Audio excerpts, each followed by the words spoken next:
Just because he looked too handsome, he thought he would be single all her life. Though others saw him as a handsome young man, in truth, she was a girl. She had resigned herself to never finding love. Until Mike told her, "You're really cute," and she fell head over heels. This was the first time Lucy had ever been called cute by a boy. She thought she was finally being treated like a princess, but then a boy suddenly rushed over. From him, Lucy learned that Mike had also arranged to walk home with an older girl from school. Hearing this, Lucy was furious. She immediately packed her things and left. That evening, Lucy was helping out at her father's curry shop as usual. Just as she was recalling the events of the day, Mike and his friend unexpectedly showed up at the shop. Lucy thought he might be a stalker, but Mike said he had come to return her water bottle. He found the place because the bottle had the shop's logo on it. Anyone who liked curry basically knew this shop. No one was happier about Mike's visit than Lucy's father. Seeing his daughter interacting normally with boys reassured him greatly. After the meal, Mike's friend went home first, while Mike pretended to fall asleep so he could stay and walk Lucy home later. When Lucy came to clear the plates, Mike touched her hand and asked if he could walk her home. Seeing his daughter still hesitant, her father, who had been watching from the shadows, suddenly spoke up. He said the work was about done and told Lucy to head home early. And so, Mike finally got to walk Lucy home. But soon after they left, it started pouring rain. With no other option, Mike changed their route and took Lucy to a villa.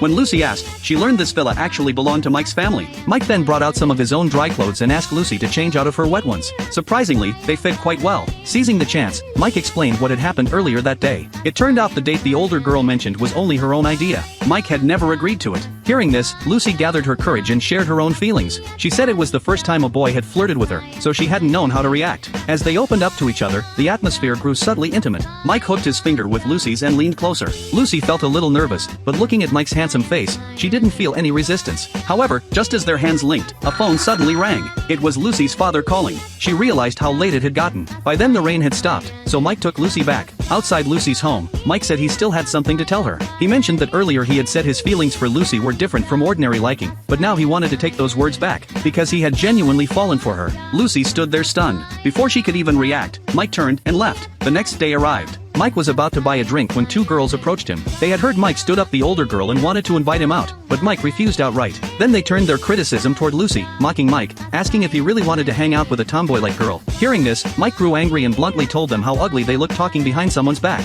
Feeling defeated, the two girls left in a huff. After that exchange, Mike's friends also wondered why he was so interested in Lucy.